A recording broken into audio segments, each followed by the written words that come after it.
Hola, muy buenas tardes. Mucho gusto en volver a estar nuevamente el día de hoy con todos ustedes que nos hacen favor de acompañarnos. Hoy con un tema por demás interesante que creo que todas las personas que tratamos con adultos mayores nos interesa conocer más, saber más y poder aplicar los conocimientos en las tareas que tenemos continuamente en nuestra labor de ayudar a los adultos mayores. En esta tarde nos acompaña una gran amiga de personal, de la Fundación, de la Federación Mexicana de Alzheimer, y es la maestra Sara Torres Castro. Muchísimas gracias, Sara, por estar con nosotros. Gracias. Y para presentarla, les puedo comentar que la maestra es licenciada en psicología por la Universidad de Guadalajara. Es maestra en ciencias en sistemas de salud por la Universidad Autónoma de Aguascalientes. Maestra en ciencias y bioética por la Universidad Clarkson de Nueva York.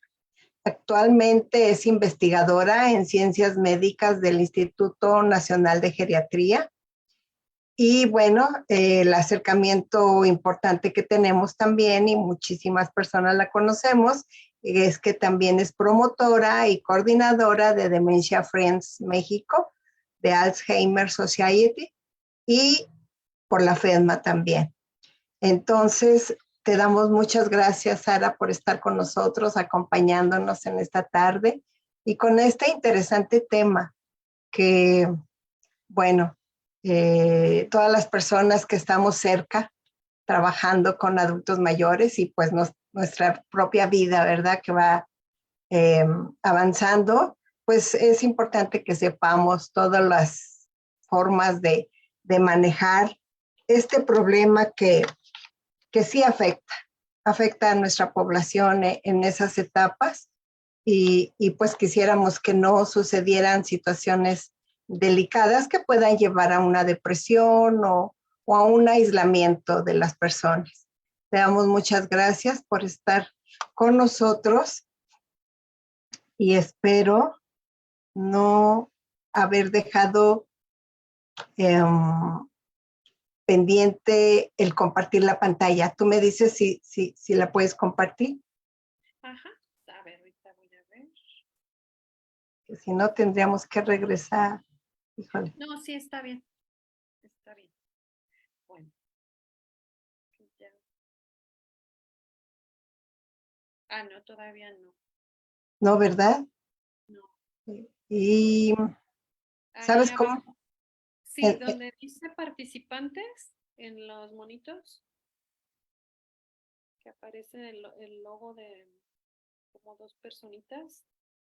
Dice participantes ahí en A compartir, no, no. no, donde Porque, dice en donde viene,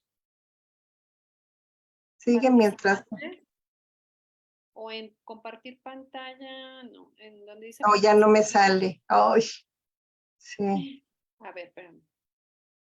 Tal vez si tú te sales y vuelves a entrar, ya me quedo yo ¿Sí? como Ok, anfitriona. Ajá, te sales y vuelves a entrar. ok.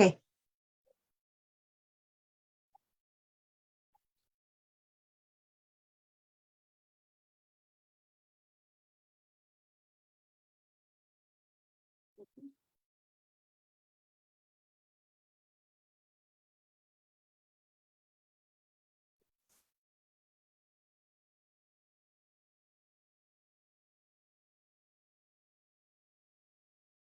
Bueno, creo que ya me quedé yo solita ahorita en lo que entra eh, Dora, pero bueno, quiero compartirles primero que mi acercamiento a este tema de estigma y discriminación en personas mayores, pues lo he venido trabajando en el Instituto Nacional de Geriatría. Desde hace un tiempo yo realicé una tesis en la maestría, en la primera maestría que hice sobre maltrato en personas mayores en personas afiliadas al IMSS. Lo hice en el primer nivel de atención. Ese fue mi primer acercamiento. Pero después, creo que ya no puedo ver otra vez la pantalla. Ya está. No, ya no puedo otra vez compartir. ¿No? No. Es, si te metes en donde dice participantes abajo en el Zoom, donde dice Sí. participantes, le das clic a la pestañita para que te salga yo, Ajá. y sobre mi nombre, te pones encima de mi nombre y viene una pestaña que dice más. Ajá. Invitar, dice. Y donde dice más, No. en mi nombre, en participantes, le das clic abajo. En compartir pantalla. Ahí, ¿qué te dice en compartir pantalla? Un participante puede compartir a la vez. Otra, la que sigue. Varios participantes pueden compartir. Es que sí le puse, sí está ¿Sí? activada. Ah, ya, ahorita. ¿Sí? Sí, listo. Ahora sí. Muy bien. Gracias. Bueno, entonces les comentaba que mi primer acercamiento era una tesis que había hecho en la maestría sobre maltrato en personas afiliadas, adscritas al IMSS. Y bueno, fue un primer acercamiento hacia lo que era el tema del maltrato. Y bueno, es que es una forma también de discriminación muy activa, pero y la otra parte donde yo he estado más cercana al tema del estigma, de estereotipos, mitos y todo acerca de las personas mayores, es con el tema de demencias. Sin embargo, le he pedido a mi compañera investigadora también del Instituto de Geriatría, a la doctora Rosa Estela García Chanes, que es antropóloga de formación y demógrafa, que ella tiene un trabajo sobre discriminación en personas mayores que también les voy a presentar. Ella me prestó algunas diapositivas, algún análisis que ella hizo, y bueno, voy a hablar de los dos temas: discriminación en personas mayores, las estadísticas aquí en México, y el tema del estigma en general, y también específicamente en personas con demencia. Bueno, este documento es un informe mundial sobre el edadismo que nos presenta todos los conceptos sobre edadismo, todos los conceptos sobre los factores que inciden ante este tema, ante este problema, más que tema, ante este problema, y nos dan algunas recomendaciones para la eliminación de la discriminación por edad. Y puse estas tres letras que son muy importantes considerar siempre que hablemos de estigma, que son la E de estereotipos, la P de prejuicios y la D de discriminación. Entonces, la discriminación es una parte, un elemento del estigma, y lo vamos a ir desglosando aquí en esta presentación. Bueno, la palabra estigma proviene del griego, que significa una marca. Una marca, una etiqueta hacia una persona por el simple hecho de ser diferente a los demás, por el simple hecho de estar marcado por los demás. Para tener una etiqueta, necesito que alguien me la ponga. Para tener una marca, necesito que alguien más me haga saber que tengo esa marca. Entonces, en las ciencias sociales, el término estigma se refiere a la diferencia acentuada de lo que es normal para un grupo de personas y o respuestas conductuales ante esa diferencia. Porque si, por ejemplo, existieran más personas mayores en todo el mundo, o en todo nuestro país, o en toda nuestra comunidad, el que sería diferente sería una persona joven o un niño. Sería al revés, o sea, por lo que sería normal es que hubiera más personas mayores. Pero en cambio, el estigma se da por esas diferencias acentuadas. Lo mismo pasa con cualquier característica física, cualquier característica psicológica. Lo que lo hace diferente a la persona es lo que llama la atención al grupo, a los demás. Entonces, el estigma siempre va a tener estos tres elementos: estereotipos, prejuicios, discriminación. También hay otros autores que hablan del poder como otro elemento del estigma. Entonces vamos desglosando cada uno. El estigma. En 1963, Goffman hablaba del estigma sobre la gestión de la identidad estropeada. Popularizó el concepto de estigma. Un atributo como un atributo o un rasgo que es profundamente desacreditador para los demás. Casi siempre es negativo, porque no hablamos de rasgos positivos, sino en el estigma se habla de los rasgos negativos, generalmente los atributos o características negativas, como deformidades físicas, rasgos de carácter que indican debilidad, una marca, una diferencia no deseada. Y aquí pudiéramos hablar de un montón de rasgos de personas, ¿no?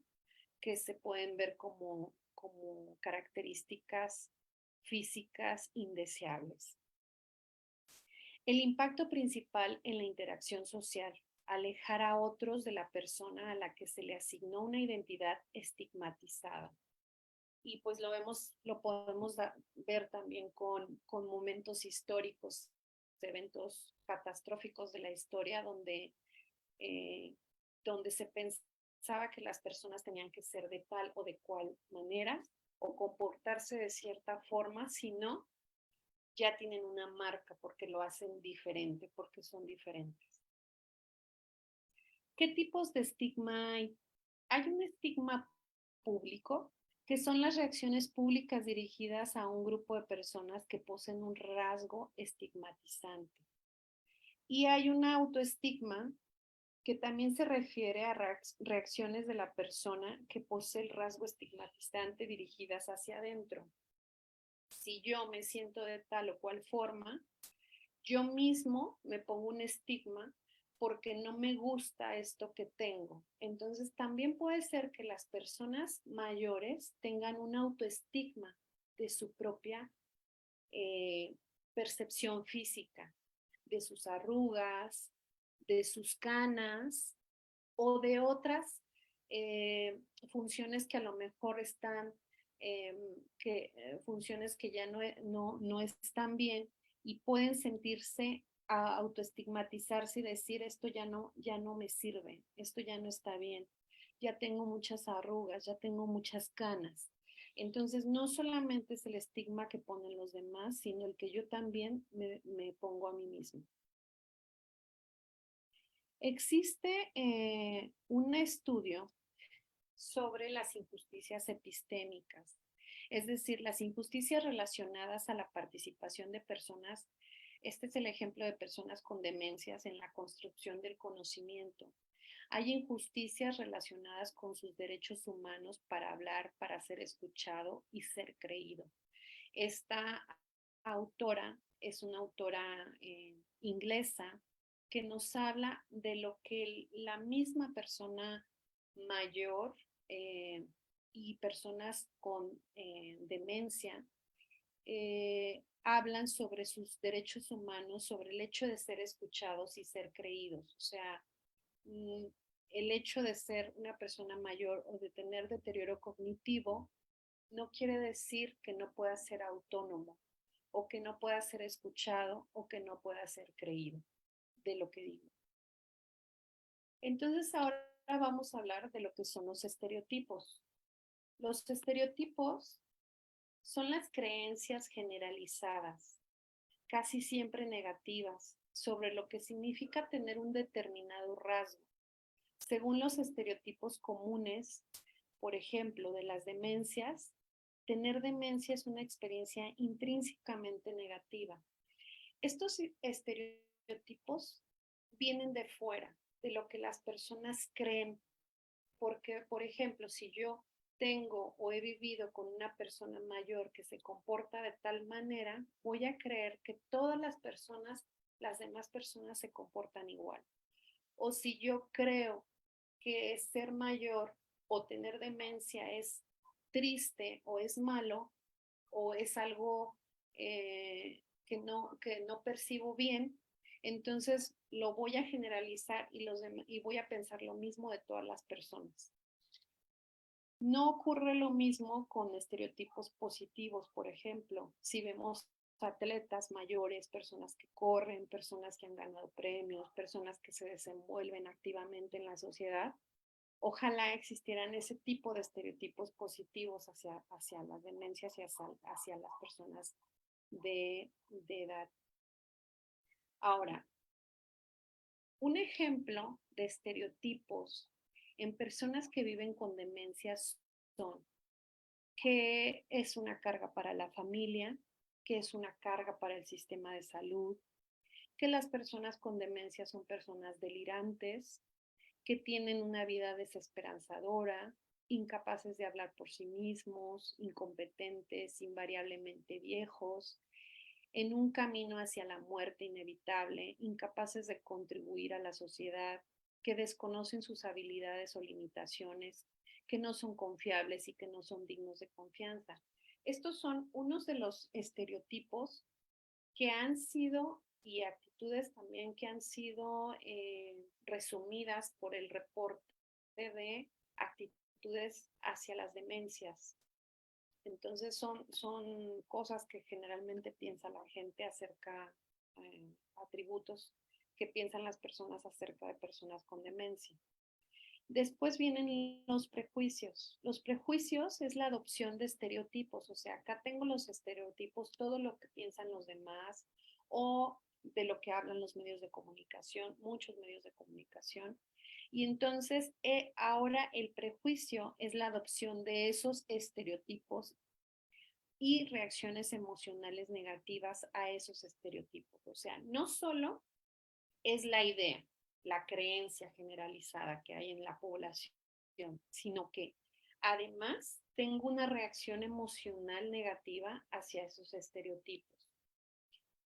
O sea, pensar que el tener canas o el tener arrugas no me hace bello, no me hace atractivo o no me hace pues tener una vida normal, sea una característica normal, entonces le pongo una reacción emocional. Ay, no, a mí no me gusta tener esas canas. O a mí no me gustaría ser mayor porque los adultos mayores ya no pueden moverse con facilidad. Entonces le pongo una reacción donde yo siento miedo, puedo sentir no solo miedo, sino aversión a las personas mayores. La severidad del prejuicio es determinada por la edad. No a todas las personas les pasa lo mismo. También tiene que ver el género, la profesión, la cultura y la comprensión del pronóstico de la demencia o de otros factores. La discriminación, entonces, es otro elemento del estigma y se refiere a respuestas conductuales negativas al prejuicio.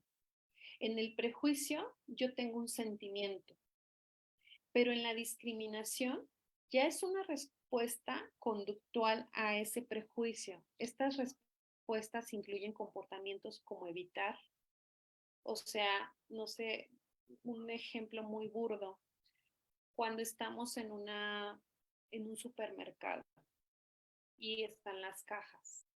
Entonces llevo prisa o a veces no llevo prisa, pero veo que está una persona en la caja antes de mí o más adelante hay personas mayores, prefiero cambiarme de caja. Prefiero no esperar detrás de una persona mayor por todas las ideas o prejuicios que yo tengo acerca de esa persona mayor, que es más lenta, que a lo mejor va a discutir con el cajero, o que se va a tardar más en pagar y como yo llevo prisa, entonces tomar acción ante ese prejuicio es evitar estar cerca de la persona. Otra acción o otro comportamiento es pues tratar de no estar cerca de personas mayores por el hecho de pensar que todas las personas mayores huelen mal.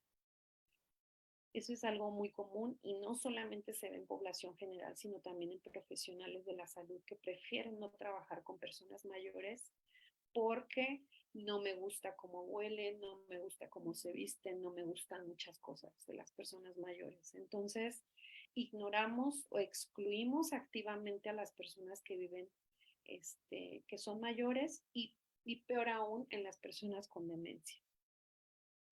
Estos serían algunos ejemplos y aunque en el título venía la palabra discriminación y estigma por separado, saber que la discriminación es parte del estigma, de poner una marca a estas personas que son mayores o personas que tienen algún atributo, alguna enfermedad que los hace ser más estigmatizados como son las enfermedades mentales.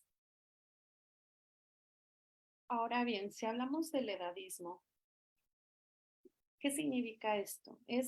La edad es una de las primeras características que observamos en otras personas, en todos lados, en todos los ambientes, en todos los contextos.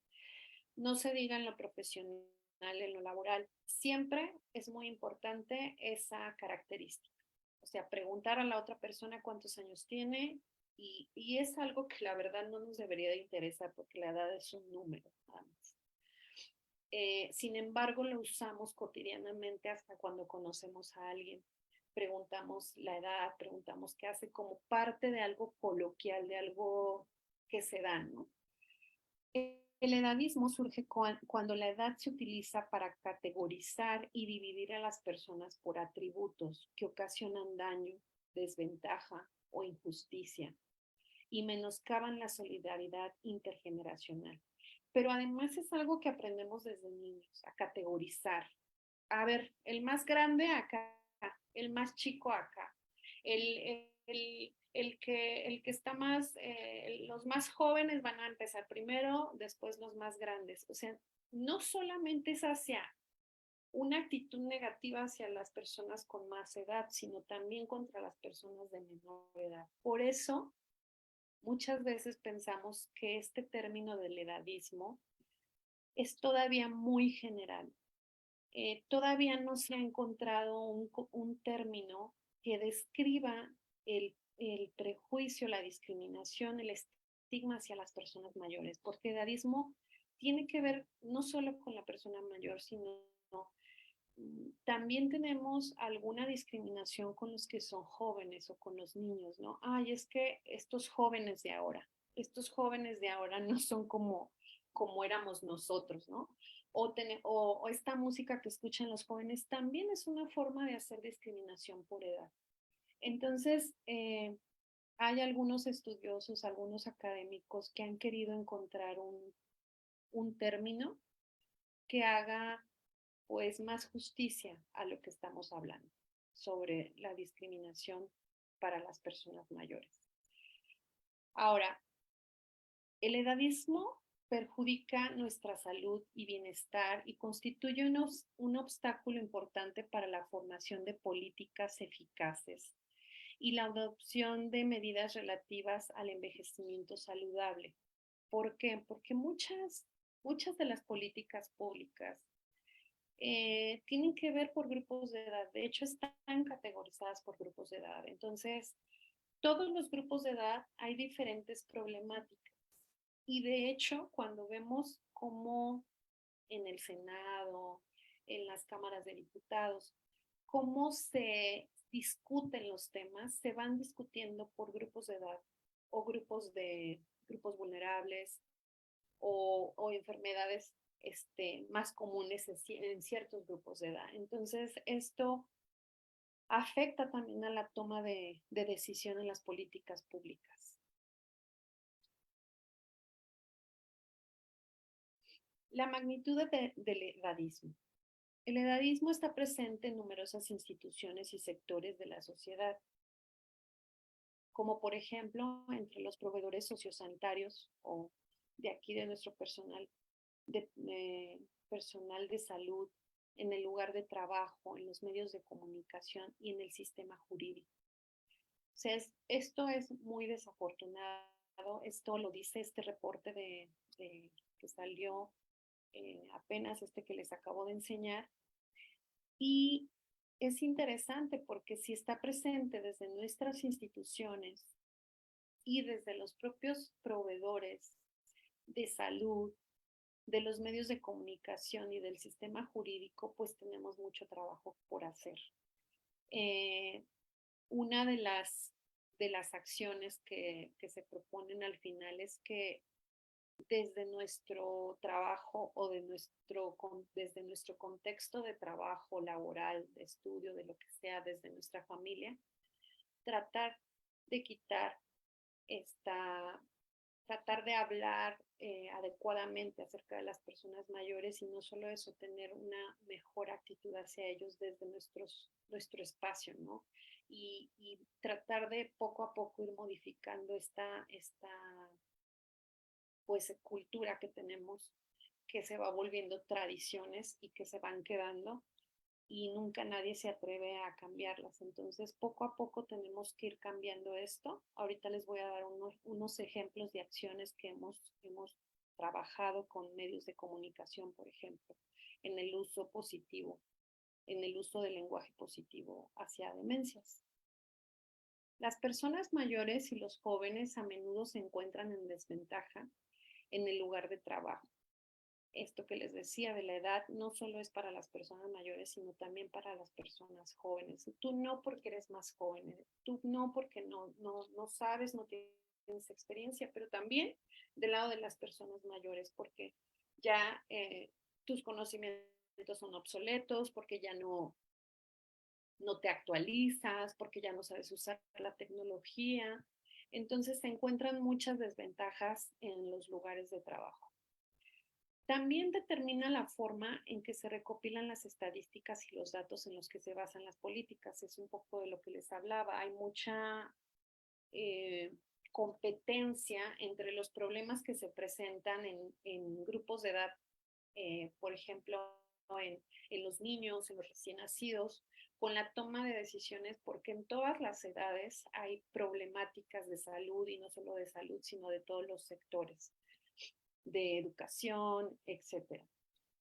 A nivel mundial, 1 de cada 2 personas son edadistas contra las personas mayores. O sea, 1 de cada 2 personas, el 50%, está discriminando a una persona mayor. En Europa, que es la única región de la que se disponen datos, 1 persona de cada 3 afirma haber sido objeto de edadismo y las personas jóvenes afirman haber percibido más discriminación por la edad que otros grupos etarios.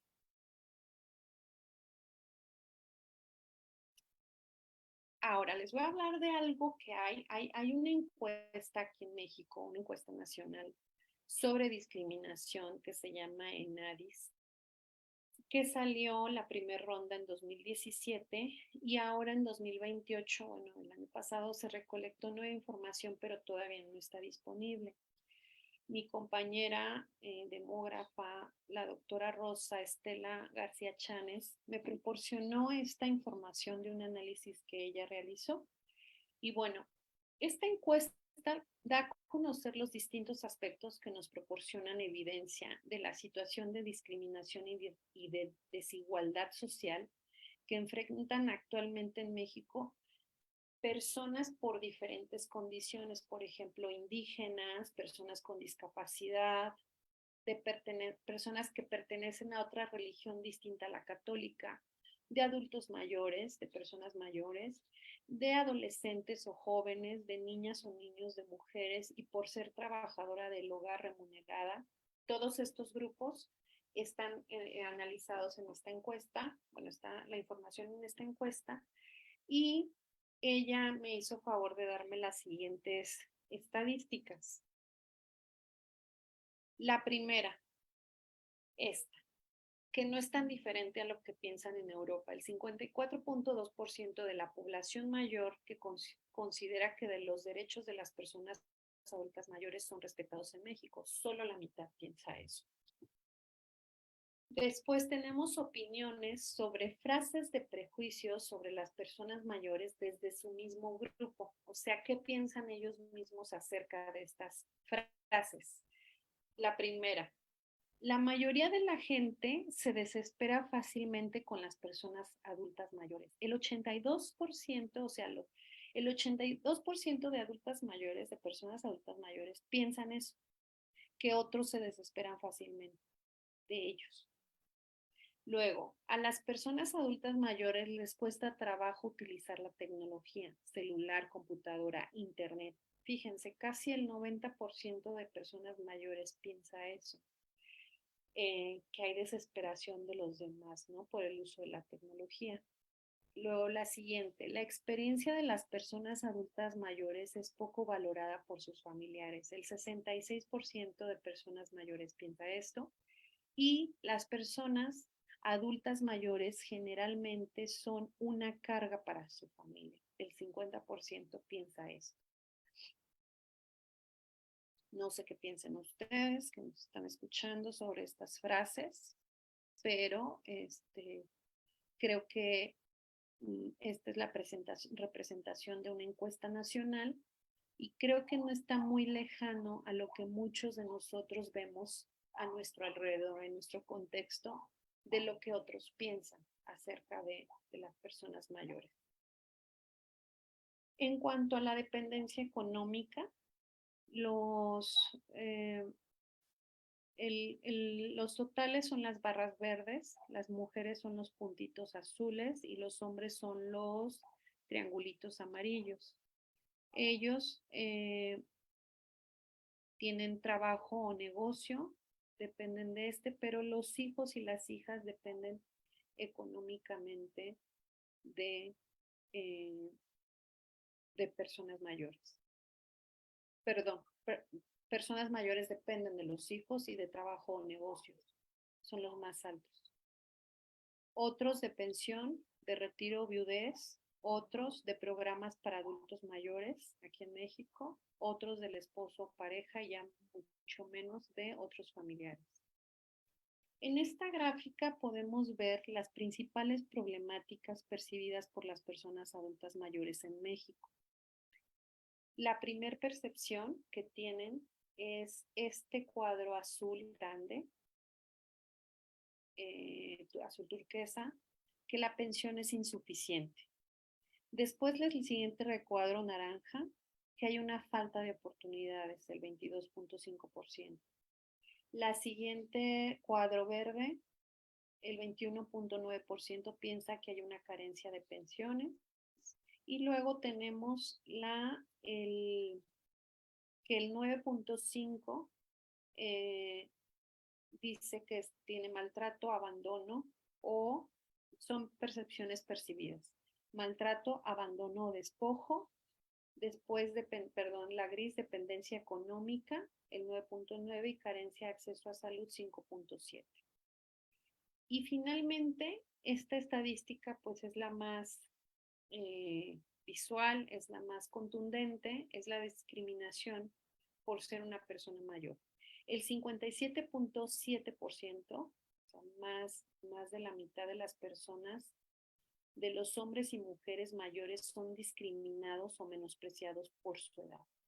Esta es como la cifra o la estadística más importante, ¿no? O sea, casi el 60% de hombres y mujeres mayores son discriminados o menospreciados por su edad. Es lo que dice esta encuesta. Y ahora vamos a ver de este documento cuáles son las estrategias que nos recomiendan para reducir el edadismo. La estrategia 1 habla de políticas y legislación, que es a un nivel macro social. La estrategia 2 nos habla de unas intervenciones educativas en el sector educativo directamente, dirigido al sector educativo. Y la estrategia 3 es una estrategia más a nivel micro, social, donde nos habla de intervenciones de contacto intergeneracional. Entonces, vamos a ir hablando de cada una de estas estrategias. Y la primera estrategia de política y legislación habla de que puede ser útil para reducir el edadismo contra cualquier grupo de edad. Entre ellas cabe mencionar, por ejemplo, políticas y leyes que aborden la discriminación y la desigualdad por motivos de edad y la legislación relativa a los derechos humanos. Afortunadamente, pues ya se ha firmado este documento sobre los derechos humanos y ese es un gran avance para nosotros, ¿no? Para México y para Latinoamérica. El fortalecimiento de las políticas y las leyes contra el edadismo pueden lograrse mediante la adopción de instrumentos a nivel local, nacional o internacional y la modificación de instrumentos vigentes que permitan la discriminación por motivos de edad. O sea que hay mucho trabajo para los legislativos, hay mucho trabajo para las organizaciones civiles como nosotros, como muchos de los que están ahorita escuchando y la propia Fundación de Familiares de Alzheimer y la FEDMA. Hay mucho trabajo para las asociaciones y para los académicos que nos dedicamos a este tema, de empezar a empujar, de empezar a movernos, no empezar porque sé que lo hemos venido haciendo desde hace muchos años, pero sí no cansarnos, ¿no? Y ahorita es muy buen momento para seguir impulsando este fortalecimiento de las políticas desde el área yo hablo desde mi trinchera como académica, como investigadora, tenemos que hacer más evidencia para, o sea, tener más evidencia a la mano para ponerlo en palabras, para traducirlo en posibles acciones y estrategias que puedan impulsar este cambio en las políticas a nivel nacional y local. Después tenemos la estrategia de intervenciones educativas para reducir el edadismo debe incluirse en todos los niveles y tipos de educación, desde la escuela primaria hasta la universidad y en contextos educativos formales y no formales. En nuestro país somos afortunados de que si tocamos las puertas en diferentes contextos educativos, muchas veces sin tener que hacer gran burocracia o grandes trámites, nos dejan entrar. Pero es obvio que tenemos que hacer esto a niveles pues más, con una estrategia que se haga desde como una política y no solo ir de puerta en puerta, porque eso lo hemos ido haciendo y nos dejan hacer estas intervenciones educativas en algunos lugares, pero esto tiene que ser de manera pues general y masiva. Las actividades educativas ayudan a mejorar la empatía, disipar las ideas erróneas sobre los distintos grupos de edad y reducir prejuicios y discriminación al proporcionar información precisa y ejemplos para contrarrestar los estereotipos. Y creo que esta es una de las actividades que podríamos impulsar como sociedad civil y como desde nuestros grupos organizados, tener como los recursos, las herramientas, tener ya como un paquete de estas intervenciones educativas, o sea, tenerlo a la mano para en el momento que sea que podamos ofrecerlo, lo tengamos ya listo, ¿no? Para que ya se tienen muchas acciones, ahorita voy a hablar de una muy en concreto, pero tener estas estrategias, estas intervenciones educativas ya probadas, ya evaluadas, ya estandarizadas para que estén listas para ponerse en marcha. Digo, no tenemos que inventar muchas cosas, hay cosas que ya han hecho otros países, que ya los tienen y que podemos usar y adaptar a nuestro país. Y por último, la estrategia 3 de intervenciones de contacto intergeneracional. Habría que intervenir en intervenciones de contacto que tengan por objeto fomentar interacciones entre las personas de distintas generaciones. Este contacto puede reducir los prejuicios y los estereotipos entre grupos. Las intervenciones de contacto intergeneracional figuran entre las intervenciones más eficaces para reducir el edadismo contra las personas mayores y también son prometedoras para reducir el edadismo contra las personas más jóvenes. Hay algunos casos muy sonados o muy vistos en las redes sociales, tal vez, de algunos grupos o algunas acciones que se hacen en residencias de personas mayores en España, donde hay, donde grupos de niños, como parte de las actividades intergeneracionales, es unir, pero no solo como una visita guiada, que es lo que muchas veces se hace en algunas residencias de México, sino hacer actividades, proponer actividades, programas anuales de trabajo entre personas mayores y jóvenes de diferentes niveles educativos, de primaria, secundaria, de preparatoria, de licenciatura, donde puedan tener una actividad muy específica entre los dos grupos de edad. Y son muy eficaces. También el uso de, no solo se puede interactuar como visitas, como yo he visto que se hace más frecuentemente, sino tener actividades ya propuestas como cursos, arte, el uso de arte, el uso de mascotas, por ejemplo, compartir con las mascotas en diferentes espacios. Y bueno, ¿qué propone la Alzheimer Disease Internacional? En cuanto a las demencias, ha habido mucho activismo por reducir el estigma. Este organismo internacional, a partir del reporte 2019, sugiere los siguientes enfoques basados en la evidencia. Este informe de 2019 fue muy específico para hablar de las actitudes hacia la demencia, de las actitudes que tenía la sociedad, pero no solo la sociedad, sino también los profesionales de la salud. Y es muy interesante porque a veces pensamos que las actitudes negativas vienen de afuera, vienen de personas a lo mejor que tienen baja escolaridad, o sea, ese es otro prejuicio. Sin embargo, no. El estigma está presente en todos los grupos socioeconómicos, en todos los niveles socioeconómicos de nuestro país, de todos los sectores, no solo de la sociedad en general, sino que en este informe, fíjense qué importante era hablar sobre el estigma, que tuvieron que hacer un informe específico en ese año para hablar sobre el estigma y las actitudes hacia la demencia. Entonces, este organismo nos propone hacer intervenciones educativas, o sea que ya coincide con el otro informe de edadismo, y hacerlas especializadas en estigma en demencias. El tener contacto social con personas que viven con demencia, es decir, nos impulsa o está promoviendo el que una persona que tiene el diagnóstico de demencia salga y lo diga. Y ahorita viene, bueno, voy a meter de ejemplo este caso del actor que acaba de ser diagnosticado con demencia frontotemporal.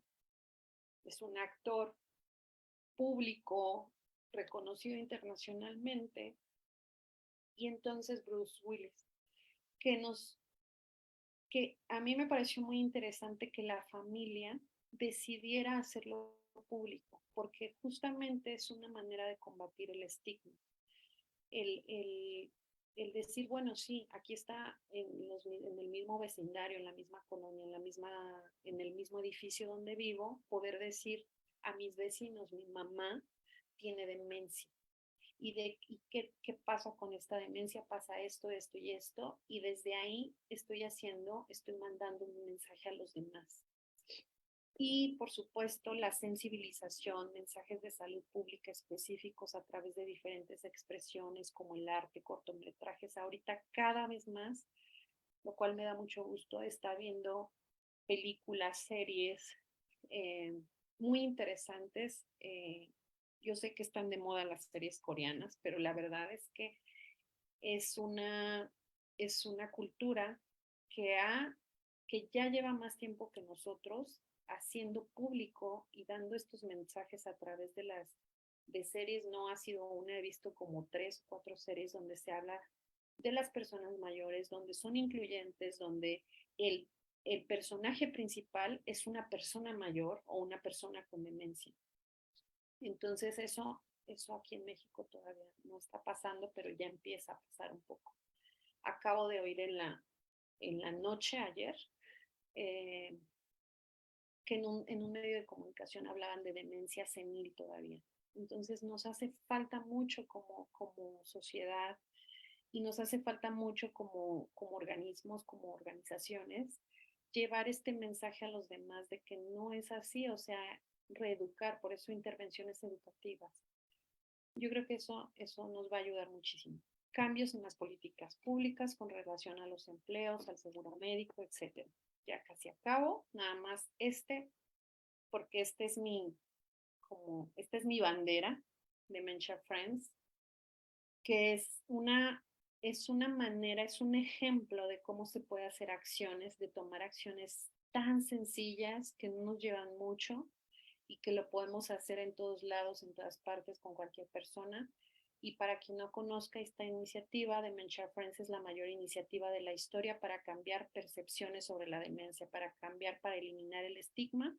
Está presente ahorita en más de 60 países y tiene este objetivo de cambiar lo que una persona piensa, actúa y habla. Y estas palabras están de colores porque justamente tiene que ver con los estereotipos, con lo que la gente piensa, con esa parte de las ideas, las creencias erróneas que tiene la población, la forma de actuar, o sea, cómo discrimino, qué hago hacia las personas con demencia o hacia las personas mayores y cómo hablo acerca de ellos, cómo me expreso de las personas mayores. Y bueno, esta iniciativa específicamente fue creada en Inglaterra, pero influenciada por algunos eventos en Japón, y trata de convertir el aprendizaje en acción, un aprendizaje que tiene que ver con compartir 5 mensajes clave, que todo el mundo, fíjense, algo tan sencillo, 5 mensajes clave en una sesión informativa de 1 hora que todo mundo debe de saber acerca de las demencias, algo sencillo, no se descubre el hilo negro. Es algo que podríamos hacer pasarlo persona por persona con nuestra voz. Con nuestras acciones, esta es la historia, está en nuestras páginas, en nuestras redes sociales. Hay casi más de 20 millones de Dementia Friends en el mundo, o sea, son todavía muy poquitos, pero esperamos que haya muchos más. De una manera muy sencilla, un instrumento muy fácil. Y bueno, este es nuestro logotipo, que para quienes lo conocen nos dice mucho. Y actualmente en México hay más de 8,500 Dementia Friends, o sea, poquitas personas hemos logrado 8,500. Y poquititas, tan poquitas como todas las representantes de la sociedad, de la Federación Mexicana de Alzheimer, que han aportado mucho como promotores, otros promotores que se han venido uniendo a esta causa, y causas como esta pueden eliminar el estigma de la población. Bueno, esas son más estadísticas. Aquí hay muchísimos artículos que han tenido como objetivo introducir estos programas en enfermería, en estudiantes de medicina, en profesionales de la salud. Hay varios estudios que han hecho esto, evaluar este tipo de programas y han sido eficaces, donde se ha explorado cómo impacta este programa de Dementia Friends, así se llama. Y, perdón, voy a brincarme eso. Y he terminado casi en tiempo. Espero que bueno, algo haya servido para presentar esto. Muchísimas gracias, muy interesante, Sara, el tema. Yo creo que nos deja así como que muchas incógnitas, ¿verdad? En cuanto a nuestro proceder, a la forma en que actuamos para con con los adultos mayores y que en ocasiones se nos hace muy común expresar algunos comentarios que sabemos que lastiman y que por prudencia o por la persona mayor sentir que no se puede defender, prefiere quedarse callada. ¿Sí? Tenga una demencia o no tenga una demencia, yo creo que es muy importante que seamos muy prudentes.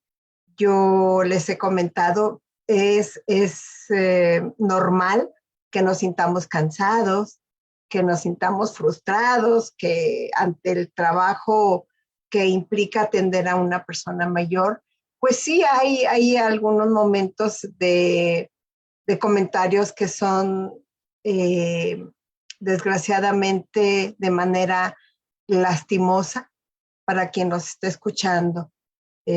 Creo que como dice Adi, como nos comentas, la educación, desde pequeños, saber respetar a los adultos mayores, saber que conforme vamos avanzando en edad, en el tiempo de adolescencia, juventud, aun cuando se tiene una profesión muy importante, no por eso podemos tener la libertad de lastimar a las otras personas porque ya no piensan como yo. Y ciertamente cuando no tienen un problema de demencia, creo que nos pueden enseñar muchísimo de su trayectoria de vida y qué mejor que ser agradecidos siempre. Y yo veo cómo las familias se estresan demasiado por lo que están viviendo. Entonces aquí también es un llamado a que todos colaboren, a que todos se adentren al cuidado de una persona mayor, porque si no colapsa el cuidador principal y vienen ciertas cosas. Y implica gran cantidad de temas el hablar de discriminación, ¿verdad? Fíjate, Dora, que yo he estado dándole vueltas al tema y, y justo no quiero discriminar a esta generación y decir, es esta generación la que está mal, ¿no? Porque también estaría discriminando a esta generación. Entonces, yo he estado trabajando ahorita mucho desde que terminé la maestría en bioética en el tema de la ética cívica. O sea, la necesidad de traer otra vez esos principios humanos, esos principios universales del hombre, el respeto, la justicia, la dignidad, hacia cualquier ser humano, cualquier ser vivo, no solamente humano, sino, o sea, si somos buenos con la naturaleza, si amas los árboles, si amas las mascotas, si amas a los animales, vas a amar a tu contexto, porque es algo que se da en cadena, ¿no? Si haces algo a la otra persona, eso te daña, te termina dañando Sí, al universo, a nosotros. sí. Entonces, por un lado la ética cívica, pero también el hablar eso también acabo de aprender ese término, el derecho a ser diferente. Todos tenemos derecho a ser diferentes.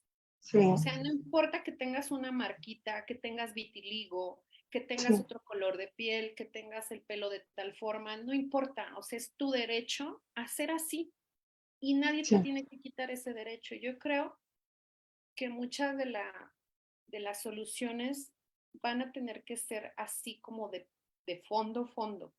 O sea, desde los niños, Sí. enseñarles a quererse, enseñarles más que aprendan puras matemáticas o español, Ujú, que ujú. aprendan a respetar al de al lado. Sí. Pero se necesita mucho tiempo y ahorita cosas más contundentes ya para lo que está emergente, como esa violencia, ese maltrato a las personas mayores, que ya es muy Ujú. marcado. Sí, sí, sí, bastante. Y yo creo que sí es tiempo todavía de que se puede frenar Sí. y incluso que la Secretaría de Educación pudiera intervenir para que tenga programas especiales, la Comisión de Derechos Humanos, por ejemplo, también que establezca algo que favorezca. porque creo que se ahorrarían muchas situaciones clínicas si atendemos como debe de ser a un adulto mayor. El estigma, la discriminación que duele, causa un retraimiento de las personas que prefieren mejor estar encerradas en su casa, ¿sí? Y el no tener un acercamiento social con los demás, pues puede llevar a múltiples situaciones como los hemos visto. Y muchas cosas se pueden evitar. Así como nos preocupamos mucho porque gente joven no caiga en depresiones o en situaciones críticas, también es importante. ¿Ah? Y, y como dices, cada quien tenemos una manera de pensar. Y, y eso no debería alejar a las personas, sino respetarnos, ¿verdad? Y tomar lo que a uno le pueda ir bien con aquellos comentarios o mejor dejarlos, pero sin retirarse de las personas. Sí, está muy bien. Les recomiendo mucho este informe de la ADI, De la, este es muy bueno, pero también el de edadismo, porque me gusta mucho que no solo habla de las personas mayores, o sea, habla de esa otra discriminación que hacemos a los demás grupos de edad.